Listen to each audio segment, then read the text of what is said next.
Hello, good morning to all my dear student. Physics Guru Varsha के lecture में आप सभी का स्वागत है। आज अभी हम यहाँ पर देखने वाले हैं कुछ बेसिक टॉपिक। उसमें है एक इक्विपोटेंशियल सरफेस, काफी छोटा सा टॉपिक है, लेकिन आज हमारा जो पूरा कंसंट्रेशन है वो किस पर रहने वाला है? इलेक्ट्रोस्टैटिक पोटेंशियल एनर्जी पर रहने वाला है। ओके, तो ये पहले छोटा सा एक टॉपिक को निपटा देते हैं। तो इक्विपोटेंशियल सरफेस क्या है और उसकी कैरेक्टरिस्टिक्स क्या है वो भी हम पहले देखने वाले हैं। तो इक्विपोटेंशियल सरफेस, इसका नाम ही, इसकी डेफिनेशन, इसका मतलब बयां कर रहा है। ओके, इक्विपोटेंशियल सरफेस मतलब कि एक ऐसी सरफेस जहां पर पोटेंशियल क्या हो, सेम हो, तो उसको हम क्या बोलेंगे? Equipotential surface. ओके, लाइक मैं कंसीडर करूं कि यहाँ पर प्लस क्यू चार्ज है, तो उसकी वजह से कुछ डिस्टेंस पर, मान लो कि मैं 1 मीटर डिस्टेंस पर पोटेंशियल फाइंड करना चाहता हूं, मुझे मिला 10 वोल्ट। तो अब चाहे मैं पॉइंट पी पर बोलूं पोटेंशियल, क्यू पर पूछूं आपको, आर पर पूछूं या एस पर पूछूं, हर एक पॉइंट पर पोटेंशियल कितना रहने वाला है? 10 वोल्ट रहने वाला है, क्योंकि पोटेंशियल का फॉर्मूला क्या होता है? ड्यू टू पॉइंट चार्ज के क्यू बाय आर। सो ये इटसेल्फ क्या है? एक इक्विपोटेंशियल सरफेस है। ओके, और अगर मैं कंसीडर करूं कि यहां से 2 मीटर की दूरी पर मैं जा रहा हूं, अब मैंने पॉइंट ए पर पोटेंशियल फाइंड करना चाहा, मान लो कि 20 वोल्ट है, अब मैं पॉइंट बी पर बोलना चाहता हूं, कितना होगा? सोचो, तो सेम ही होगा, क्योंकि ये क्या आगे हो गया कि अगर हम देखें तो ये सेंटर क्यू चार्ज से 2 मीटर की दूरी पर बी पॉइंट भी है, ए पॉइंट भी है, ए पॉइंट भी है। अगर ए पॉइंट पर 20 वोल्ट पोटेंशियल है तो बी पॉइंट पर भी कितना होने वाला है? 20 वोल्ट होने वाला है। सो इक्विपोटेंशियल सरफेस का मतलब क्या हुआ है? कि किसी सरफेस जहां पर पोटेंशियल क्या हो, सेम हो। तो इसको इतना सीरियसली लेने की जरूरत नहीं है, लेकिन 1 मार्क्स से क्वेश्चन फिर भी बोर्ड में पूछे जाते हैं। ओके, क्यों? क्योंकि उसकी कैरेक्टरिस्टिक्स कुछ ऐसी है। ओके, कि लाइक फर्स्ट इसकी कैरेक्टरिस्टिक्स क्या है कि इक्विपोटेंशियल सरफेस पर अगर हमें चार्ज को ले जाना है एक जगह से दूसरी जगह पर, तो कुछ भी वर्क डन होगा नहीं। मतलब फर्स्ट कैरेक्टरिस्टिक्स है no work required, no work required to move given charge from one point of equipotential surface to one point to another on equipotential surface. Okay, so ये पहली कैरेक्टरिस्टिक्स है। Okay, कि equipotential surface को like a से मैं B पर 1 coulomb charge को ले जाना चाहता हूं, तो वर्क डन कुछ नहीं होगा। कई को, बिकॉज हम एक चीज जानते हैं कि like V B minus V A, that is nothing but W A B by Q, या फिर क्यू नॉट। ये फॉर्मूला आप जानते हो, सबसे पहले लेक्चर में डिस्कस किया हुआ है। तो मैं, हमारा पहला कैरेक्टरिस्टिक क्या है कि अगर चार्ज को इक्विपोटेंशियल सरफेस के एक पॉइंट से दूसरे पॉइंट पर ले जाना चाहते हैं, उसी सरफेस के, तो वहां पर कुछ वर्क नहीं होगा। कि लाइक ए टू बी ले जाना चाहता हूं, ए टू बी, तो पोटेंशियल तो वी और वी बी क्या है? सेम है। मतलब कि W A B is equal to what? इस फॉर्मूले में रख दो 0। ओके, तो इसमें कोई आपको दिक्कत नहीं होनी चाहिए। दूसरा कि इक्विपोटेंशियल सरफेस पर इलेक्ट्रिक फील्ड ऑलवेज परपेंडिकुलर होगी। Okay, electric field is always perpendicular to electric field, sorry to equipotential surface, हाँ sorry, equipotential surface, equipotential surface पर इलेक्ट्रिक फील्ड ऑलवेज क्या होगी? परपेंडिकुलर होगी। ओके, सो ये भी ध्यान रखना है। अब इसका प्रूफ क्या दे सकते हैं? तो देखो, हमने एक चीज देखी हुई थी, अगर आपको याद हो तो कल के लेक्चर, इससे पहले वाले लेक्चर में, r1 to r2 that is integration of E dot dr, sorry ये v1 to v2, यहां पर r1 to r2। अब इलेक्ट्रिक, हमें एक चीज मालूम है, इक्विपोटेंशियल सरफेस पर ये पोटेंशियल क्या रहने वाला है? Potential difference v2 minus v1 0 रहने वाला है। इसका मतलब E डॉट dr कब 0 होता है? अगर हम कंसीडर करें तो ये फाइनली क्या होगा? चलो आपकी तसल्ली के लिए पूरा स्टेप कर दूं, सिर्फ आपकी तसल्ली के लिए। सो r1 to r2 E dot dr, अब पोटेंशियल तो सेम रहेगा इक्विपोटेंशियल सरफेस पर, तो सेम रहेगा, that is what? Close integration of r1 to r2 E dot dr। अब कोई भी चीज का डॉट प्रोडक्ट 0 है, उसका मतलब क्या है? इलेक्ट्रिक फील्ड क्या है? परपेंडिकुलर। मतलब हम लिख सकते हैं यहाँ पर electric field is perpendicular to position vector dr। So that's why we can consider always for any kind, any shape of equipotential surface, electric field is always perpendicular to the given surface. Like मैं यहाँ पर point A पर electric field निकालना चाहता हूं, तो ये क्या आएगा, गिवन पॉइंट से आप कंसीडर करो यहाँ पर, तो इलेक्ट्रिक फील्ड क्या होगा, इस आर से परपेंडिकुलर रहेगा। ओके, सो अगेन हम कंसीडर करें तो इक्विपोटेंशियल सरफेस है, उससे कंसीडर करेंगे तो इलेक्ट्रिक फील्ड क्या रहेगा, परपेंडिकुलर रहेगा। So it's one another second characteristics. तीसरी कैरेक्टरिस्टिक्स भी मौजूद है, तो ये मैं जो प्रूफ दिया है वो निकाल रहा हूं कि थर्ड कैरेक्टरिस्टिक्स क्या है कि स्ट्रॉन्ग फील्ड होगी जहां पर भी, वहां पर इक्विपोटेंशियल सरफेस है वो एक दूसरे से नजदीक होगी। ओके, सो इक्विपोटेंशियल सरफेस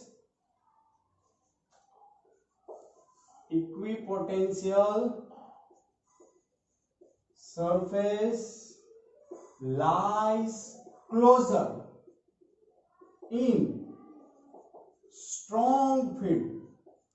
ओके, मतलब कि लाइक आपको एक चीज मालूम है कि E is equal to minus dV by dr। अगर इक्विपोटेंशियल सरफेस बोल रहे तो dV तो कांस्टेंट है, so E is proportional to what, 1 by dr, minus अभी काउंट मत करो। सो अगर इलेक्ट्रिक फील्ड स्ट्रॉन्ग होगी, see here dr is inversely proportional to E। अगर इलेक्ट्रिक फील्ड स्ट्रॉन्ग होगी तो ये डिस्टेंस क्या होगा दो फील्ड के बीच का, जो ये दो पोटेंशियल इक्विपोटेंशियल सरफेस है, लाइक ये पहली वाली है ये दूसरी वाली है, तो ये डिस्टेंस क्या होगा, स्मॉल होगा। ओके, सो सारी चीजें हैं वो अगेन घूम फिर कर कहां पर आ जाती है, बेसिक फॉर्मूला पर आ जाती है। ओके, सो ये एक और कैरेक्टरिस्टिक हो गई कि इक्विपोटेंशियल सरफेस है वो जहां पर भी स्ट्रॉन्ग फील्ड होगी वहां पर एक दूसरे से नजदीक रहेगी, ज्यादा नजदीक रहेगी। अब एक और कैरेक्टरिस्टिक्स हम देखें तो लास्ट कैरेक्टरिस्टिक्स है two equipotential surface never cross each other. Two equipotential surface never cross each other. Okay, so ये वन अनदर कैरेक्टरिस्टिक्स हो गई कि दो इक्विपोटेंशियल सरफेस कभी भी एक दूसरे को क्रॉस नहीं करे। ओके, तो आप देखो अगर क्रॉस करेगी तो क्या होगा, तो उस पॉइंट पर यहां पर लाइक ये एक इक्विपोटेंशियल सरफेस है, दूसरी क्रॉस करेगी तो एक ही पॉइंट पर क्या होगा, पोटेंशियल की दो डायरेक्शन होगी जो पॉसिबल नहीं है। जैसे इलेक्ट्रिक फील्ड की कैरेक्टरिस्टिक में था कि two electric field lines never cross each other, similarly दो इक्विपोटेंशियल सरफेस भी क्रॉस नहीं करेगी। तो ये काफी थियोरेटिकल चीज है, इस पर ज्यादा ध्यान नहीं देना, लेकिन 1 मार्क्स के क्वेश्चन में कुछ भी पूछा जा सकता है इसमें से। अब हम बात करेंगे equipotential surface due to various charges, कि लाइक ये सिंगल पॉइंट चार्ज है तो अभी जो मैंने आपके सामने ड्रॉ किया है उस तरीके का होगा, सर्कल है मान लेना। ओके, ये ड्यूसा कुछ होता नहीं है ना। अब सिस्टम ऑफ चार्जेस की वजह से इक्विपोटेंशियल सरफेस कैसे ड्रॉ करें वो भी हम देखने वाले हैं। Equipotential surface due to system of charges, due to system of charges, कि मान लो कि मेरे पास यहां पर पॉजिटिव चार्ज है और ये नेगेटिव चार्ज है, तो उसमें यहां पर इक्विपोटेंशियल सरफेस क्या होगी वो हमें फाइंड करना है। सो आप एक और चीज जानते हो कि कोई भी चार्ज होगा वो पॉजिटिव में से निकलेगा और नेगेटिव में आ जाएगा। सिमिलरली यहां से पॉजिटिव में से मान लो निकल रहा है, नेगेटिव में आ जाएगा। ओके, सो ये नेगेटिव में मान लो आ रहा है, सिमिलरली ऐसे आ रहा है। तो इस चार्ज में अगर हम देखें यहां पर तो इक्विपोटेंशियल सरफेस अभी मैंने एक बनाई, सिमिलरली आप सिर्फ पैटर्न ऑब्जर्व करना, मैं क्या कर रहा हूं आपको ये मालूम होना चाहिए। ओके, कि मैंने क्या किया है यहां पर, सिर्फ पैटर्न ऑब्जर्व करो, अभी बाकी सब मैं एक्सप्लेन कर रहा हूं। ओके, तो अब पहले हमने यहां पर इलेक्ट्रिक डायपोल की वजह से कंसीडर किया, तो आपने यहां पर क्या ऑब्जर्व किया कि पॉजिटिव और नेगेटिव चार्ज है, उसकी वजह से जो इक्विपोटेंशियल सरफेस इसके बीच में एट्रैक्टिव फोर्स होता है, स्ट्रॉन्गर फील्ड है यहां पर, तो इसके बीच में क्या हुआ, एक दूसरे से नजदीक है। लेकिन इसके बाहर हम देखेंगे तो ये स्पेसिंग है वो क्या है, ज्यादा है। ओके, तो ड्यू टू डाइपोल, ये सीबीएसई में पूछा गया क्वेश्चन है बोर्ड में। ओके, 2018 या 19 के पेपर में था कि draw the behaviour equipotential surface due to the electric dipole. ये प्लस चार्ज या माइनस चार्ज, मतलब क्या हो गया, इलेक्ट्रिक डाइपोल हो गया। सो उसकी वजह से अंदर की साइड क्या होगा, फील्ड लाइंस एक दूसरे के नजदीक रहेगी, क्योंकि ये third characteristics, equipotential surface lies closer in the strong field. इसके अंदर क्या है, सिमिलर चार्ज है, तो ये अगर सपोज कोई चार्ज कंसीडर कर रिपल कर रहा है, दूसरा वाला अट्रैक्ट कर रहा है, मतलब फील्ड क्या है, स्ट्रॉन्ग है।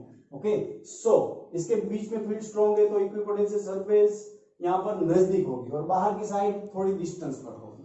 सो it is due to positive and negative charge. लेकिन अगर हम दो पॉजिटिव चार्जेस की बदौलत इक्विपोटेंशियल सरफेस कंसीडर करें तो सी कि लाइक पॉजिटिव चार्जेस की बदौलत अगर हम देखेंगे तो ये पॉजिटिव में से तो निकलने ही वाले हैं सारे फील्ड लाइंस, ये निकली। अगेन इसमें से भी क्या होगा, ये फील्ड लाइंस निकलने ही वाली है। तो इसमें जो इक्विपोटेंशियल सरफेस आएगी उसकी पैटर्न आप थोड़ा सब्र करके ऑब्जर्व करना।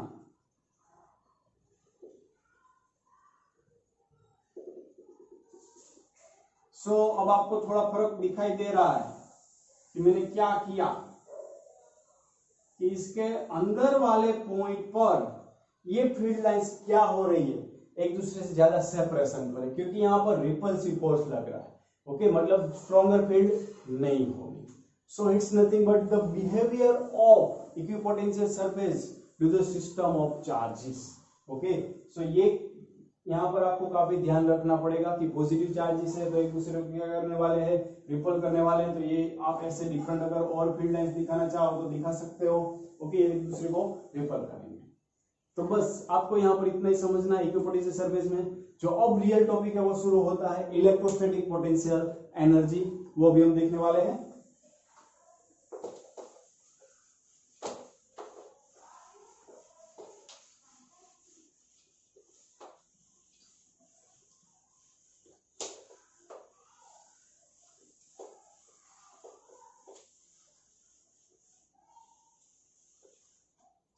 इलेक्ट्रोस्टैटिक पोटेंशियल एनर्जी क्या है, तो आप थोड़ा है ना रिकैप में जाओ, एक साल नहीं 6 महीने पहले ग्रेविटेशनल पोटेंशियल एनर्जी आपने स्टडी किया हुआ है।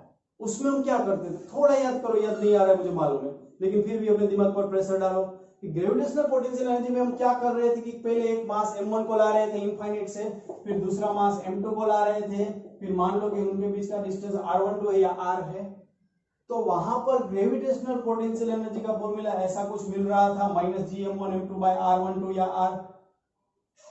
ओके, या शायद आए तो ऊपर वाले का मेहरबानी। तो ये ग्रेविटेशनल पोटेंशियल का फॉर्मूला था। तो सिमिलरली यहां पर अब हम देखने वाले इलेक्ट्रिक पोटेंशियल। तो आप सिर्फ एक चीज करना, रिप्लेस कर देना, मास को किसके साथ रिप्लेस करेंगे, चार्ज के साथ, दैट्स इट। ओके, आप सिर्फ मास को चार्ज के साथ रिप्लेस कर दो तो ये क्या हो जाएगा, इलेक्ट्रोस्टैटिक पोटेंशियल। बाकी सब कुछ मैं समझाऊंगा, लेकिन पहले वो थोड़ा बहुत दिमाग में याद कर लो, इलेक्ट्रोस्टैटिक पोटेंशियल। तो इलेक्ट्रोस्टैटिक पोटेंशियल एनर्जी, पोटेंशियल तो हमने देख लिया है, तो इलेक्ट्रोस्टैटिक पोटेंशियल एनर्जी क्या है। ओके, कि लाइक ध्यान से समझना कि अभी ये मेरे पास जो Q1 चार्ज है और Q2 चार्ज है वो कहां पर है, इनफाइनाइट पर है। ओके, और इस स्पेस में कुछ नहीं है, जैसे अभी खाली दिख रहा है बोर्ड, वैसे ये स्पेस क्या है, खाली है। तो अगर मैं यहां पर Q1 चार्ज को यहां पर लाऊंगा, ओके, Q1 को यहां पर रख दूंगा, मान लो मैंने यहां पर रखा, कोई उसको अपोज करने वाला है, वहां पर पोटेंशियल कुछ अपोज करने वाला है नहीं है, आप नहीं समझो। Electrostatic potential that is W by Q, so W is equal to what, Q into V। तो अगर यहां पर कुछ पोटेंशियल होता तो हमें वर्क करना पड़ता, अभी तो कुछ है ही नहीं, खाली है, सारा खाली मैदान है, तो कुछ वर्क करने की जरूरत नहीं होगी। आप अभी भी नहीं समझ रहे हो, यहां पर कुछ है ही नहीं और इस चार्ज को मैं यहां पर रखना चाहता हूं तो कुछ करना पड़ेगा, किसी के अगेंस्ट वर्क नहीं करना पड़ेगा, ये फेंका और चला आया। ओके, तो ये Q1 आ गया। चलो, तो अब यहां पर अगर हम देखेंगे तो इसके लिए कुछ वर्क हमें करना नहीं पड़ा इस सिस्टम में ये इंट्रोड्यूस करने के लिए। लेकिन अगर Q2 चार्ज को अब मैं यहां पर इंट्रोड्यूस करना चाहता हूं इसी सिस्टम में, मान लो कि मैं यहां पर रखना चाहता हूं, तो इस Q1 चार्ज की वजह से Q2 पर क्या होगा, ऑलरेडी पोटेंशियल कुछ मौजूद होगा इस पॉइंट पर, KQ1 by R12, मान लो कि ये डिस्टेंस है R12, तो इस Q1 चार्ज की बदौलत Q2 पर क्या कुछ पोटेंशियल होगा। अगर यहाँ पर कुछ पोटेंशियल मौजूद है और मैं चार्ज को इसके फील्ड में लाना चाहता हूं, तो मुझे क्या करना पड़ेगा, कुछ धक्का देना पड़ेगा, कुछ वर्क देना पड़ेगा। तो वो वर्क है वो मैंने बोल दिया कितना है, W2। तो इलेक्ट्रोस्टैटिक पोटेंशियल एनर्जी क्या है? It is nothing but the amount of work done to assemble the given charges to a particular distance. That is considered as electrostatic potential energy।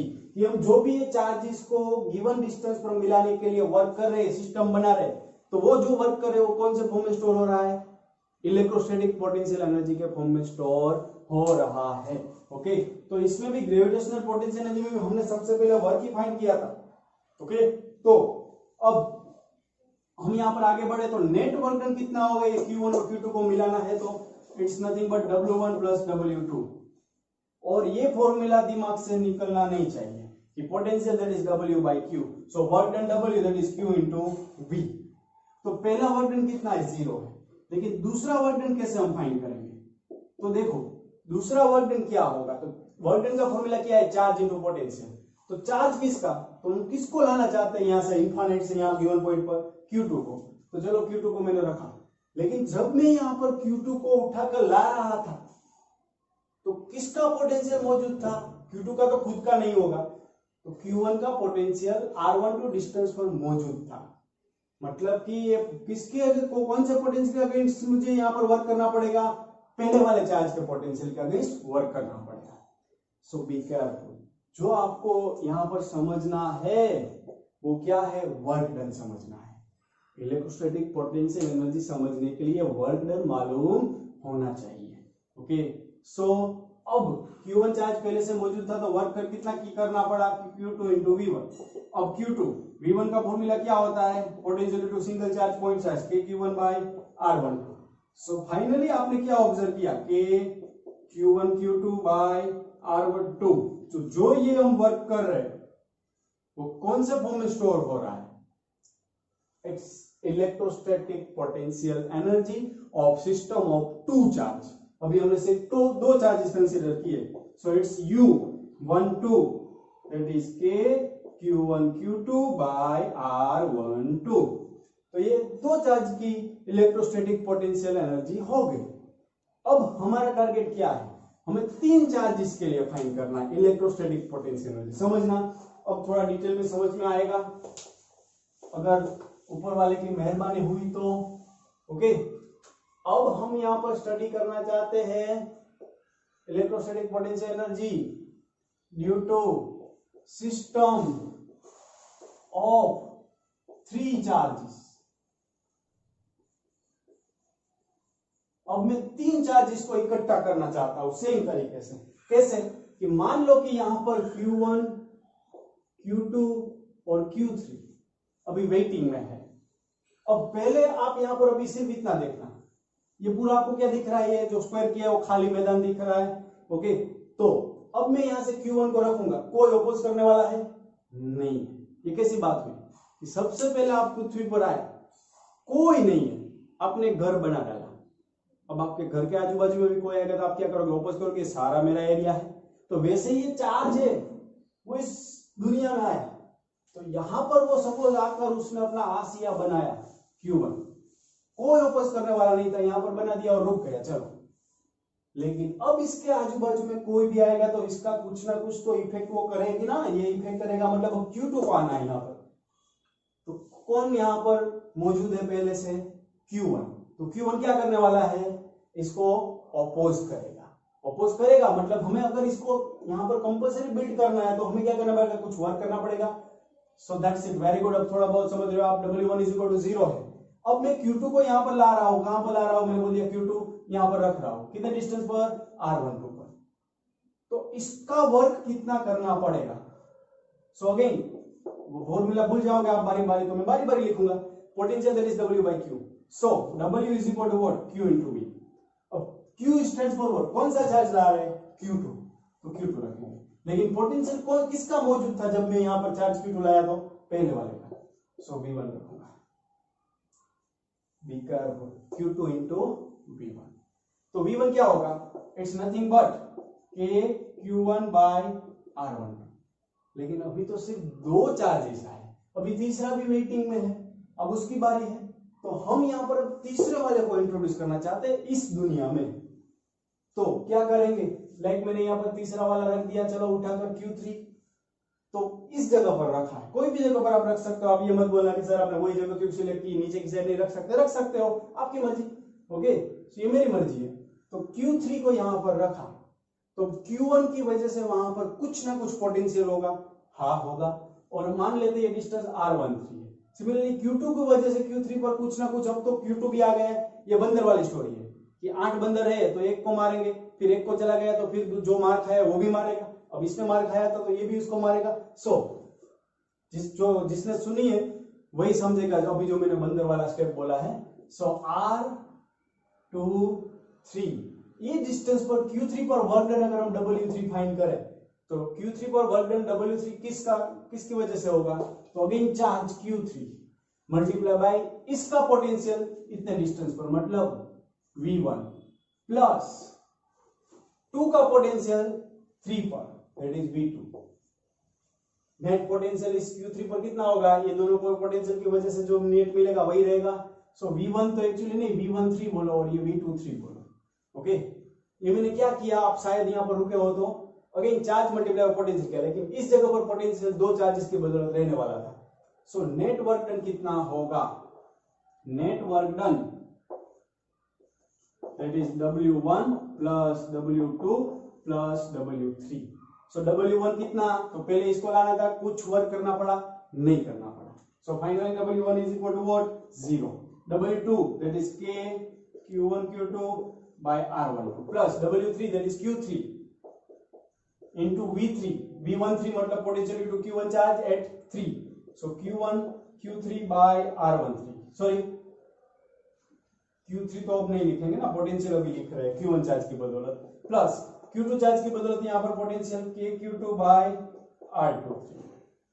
So finally आप यहाँ पर देखोगे तो एक sequence बन रही है, बहुत ही सुंदर sequence, 1 2 plus 1 3 K Q1 Q3, मतलब आप समझ लेना K Q2 Q3 by 2 3।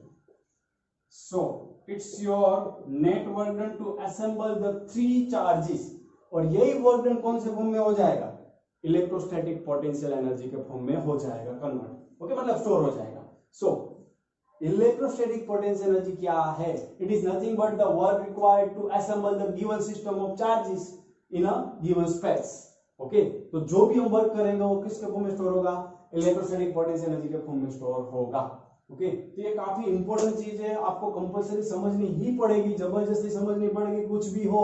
Okay, again again ये वीडियो है वो रिवर्स गियर में डाल देना। सो यहाँ पर ये खत्म होता है इलेक्ट्रोस्टैटिक पोटेंशियल एनर्जी। ओके, लेकिन हमने एक चीज कंसीडर की कि इलेक्ट्रिक फील्ड, एक्सटर्नल फील्ड कुछ भी मौजूद नहीं है, ना यहाँ पर मौजूद है ना यहाँ पर मौजूद। आप देखो, थोड़ा सोचो कि लाइक इसीलिए तो पहले के लिए वर्क डन क्या हुआ, 0।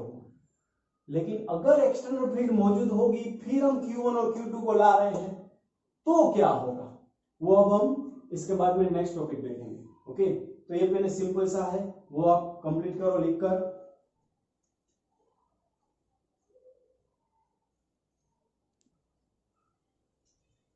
सो अब हम यहाँ पर देखेंगे electrostatic potential energy in an external field. अब अभी तो आपको ये टॉपिक, ये कोई टाइटल भी समझ में नहीं आ रहा है क्या मैं बोल रहा हूं, कि मान लो कि यहाँ पर प्लस Q चार्ज अवेलेबल है।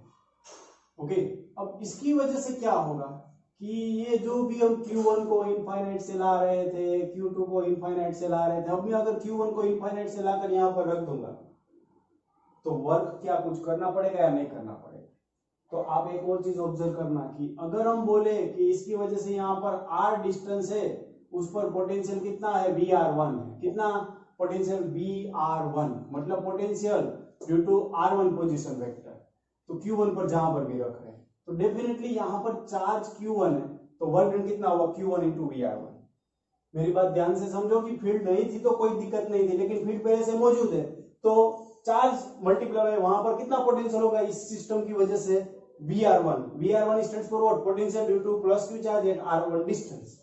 सिमिलरली अब Q2 को लाना हूं, चलो पहले Q1 को प्लेस किया, पहले से यहाँ पर कुछ जानवर रह रहे हैं, उसके बीच में इंसान आया, लेकिन दूसरा इंसान है, तो अब उसको ये जनावर भी ऑपोज करेगा और ये इंसान भी ऑपोज करेगा। तो जनावर कितने डिस्टेंस पर ऑपोज कर रहा है, हमने बोल दिया r2 डिस्टेंस पर, तो इसका यहाँ पर पोटेंशियल कितना हो जाएगा, Vr2 हो जाएगा इसकी जनावर की वजह से, तो उसके लिए वर्क डन कितना हो जाएगा, Q2 into Vr2। लेकिन Q1 मौजूद है तो उसकी वजह से भी यहाँ पर कुछ ना कुछ वो ऑपोज करेगा, सो उसके लिए वर्क कितना होगा, W2। सो फाइनली ये सिस्टम बनी, दैट इज व्हाट, R12। सो अब नेट वर्क डन कितना होगा, दिमाग घूम गया आपका, तो नेट वर्क डन तो पहले जितना था उतना तो आएगा ही आएगा कि W1 प्लस W2, लेकिन plus Q1 VR1 plus Q2 VR2। W1 तो हमने वहां पर 0 लिया था, लेकिन अब मैंने Q1 VR1 आपको दिखाया separately, so plus Q1 VR1 plus Q2 VR2। अब ये W2 लिखना बाकी है, वो कितना था, K Q1 Q2 by R12। So it's your answer कि नेट वर्क अब ये 0 निकाल रहा होता कि ये मुझे दोबारा इतना बड़ा स्टेप ना करना पड़े। So it's your required answer कि अब नेट वर्क डन कितना हो जाएगा, तो K Q1 Q2 by R12 तो उसमें मिल रहा था, लेकिन अब क्या ऐड हो गया कि अब जो पहले से मौजूद फील्ड है, चार्ज है, उसकी वजह से पोटेंशियल कितना अब हो जाएगा गिवन पॉइंट पर, मल्टीप्लाई बाय चार्ज। अगेन दूसरे पॉइंट पर भी potential multiply by charge add कर देना है। इसका न्यूमेरिकल है एनसीईआरटी में, वहां से और अच्छे तरीके से क्लियर होगा। सो ये क्या था कि अगर एक्सटर्नल फील्ड मौजूद है तो नेट वर्क डन कितना होगा, तो यही वर्क डन कौन से फॉर्म में स्टोर हो जाएगा, पोटेंशियल एनर्जी के फॉर्म में। तो अब हमें यहाँ पर नेक्स्ट क्या देखना है कि इलेक्ट्रिक डाइपोल के लिए हमें पोटेंशियल एनर्जी फाइंड करनी है। Okay, potential energy of a dipole placed in uniform electric field, ये अब हमारा नेक्स्ट टाइटल है, electrostatic potential energy of dipole placed in uniform electric field। तो ये तो काफी इजी पॉइंट है, इसमें कोई दिक्कत आपको नहीं आने वाली है, सो चिंतित मत होना। अभी मैं यहाँ पर कंसीडर कर रहा हूं ये क्या है, यूनिफॉर्म इलेक्ट्रिक फील्ड है। अब इस फील्ड में हमने ये डाइपोल रख दी, जो इससे पहले वाले चैप्टर में किया वही सारे स्टेप्स है, थोड़ा सा मॉडिफिकेशन होगा कि मान लो कि ये एंगल थीटा है हॉरिजॉन्टल के साथ, या यहाँ पर बनाओ तो ये भी थीटा ही रहने वाला है। फाइनली ये परपेंडिकुलर डिस्टेंस हो गया, अब ये डाइपोल की लेंथ हो गई 2a, तो ये सारा पैतरा किया हुआ है इससे पहले भी, और ये डिस्टेंस कितना हो रहा था 2a sin थीटा। जिसको भी मानने में ना आए वो a b और o ट्राइंगल में sin थीटा अप्लाई करके सोल्व कर दे, ये साइड फाइंड कर ले, ट्रिगोनोमेट्री 10th का लगा लो कि वो भी कितना मिलेगा। तो अब माइनस क्यू है तो यहाँ पर माइनस क्यू फोर्स लगेगा, क्योंकि electric field always positive to negative direction में जाती है, मतलब कि यहाँ पर एरो की साइड कौन सा टर्मिनल होना चाहिए, नेगेटिव, ये पॉजिटिव को क्या करेगा, अपनी साइड खींचेगा। तो ये तो सारा पैतरा हमने कर लिया है, अब इसमें क्या नया पैतरा करना है। तो यहाँ से ये सारा जो झमेला है उसको सोल्व किया था, तो हमें क्या मिला था, टॉर्क का फॉर्मूला मिला था PE sin थीटा। अब हम क्या फाइंड करने जा रहे हैं, इलेक्ट्रोस्टैटिक पोटेंशियल एनर्जी। सो टॉर्क लग रहा है, इलेक्ट्रोस्टैटिक पोटेंशियल एनर्जी जब हम वर्क करते हैं तब होती है जनरेट, तो वर्क करना पड़ेगा। तो देखो टॉर्क और वर्क वाला रिलेशन याद करो, तो सिंपली लीनियर मोशन के लिए वर्क का फॉर्मूला था फोर्स इनटू डिस्टेंस, लेकिन रोटेशनल मोशन के लिए फोर्स को कौन रिप्लेस करता है, टॉर्क, और डिस्टेंस को कौन रिप्लेस करता है, एंगुलर डिस्प्लेसमेंट। तो अगर मैं यहाँ पर छोटा सा एंगुलर डिस्प्लेसमेंट कंसीडर करूंगा तो वर्क भी मुझे क्या मिलेगा, छोटा सा मिलेगा। ये फॉर्मूला ध्यान रखना, W=FD जैसे है ट्रांसलेशनल मोशन के लिए, वैसे ही रोटेशनल के लिए क्या था, tau into theta, torque into displacement. तो छोटा सा work done dW is equal to what, tau into what, d theta. तो tau that is what, PE sin theta into d theta, that is small work done. हमें find क्या करना है, पूरा work done find करना है। So net work done के लिए मैं क्या करने वाला हूं, इंटीग्रेशन करूंगा, कहां से कहां तक, टिंक से लेकर टोंग तक।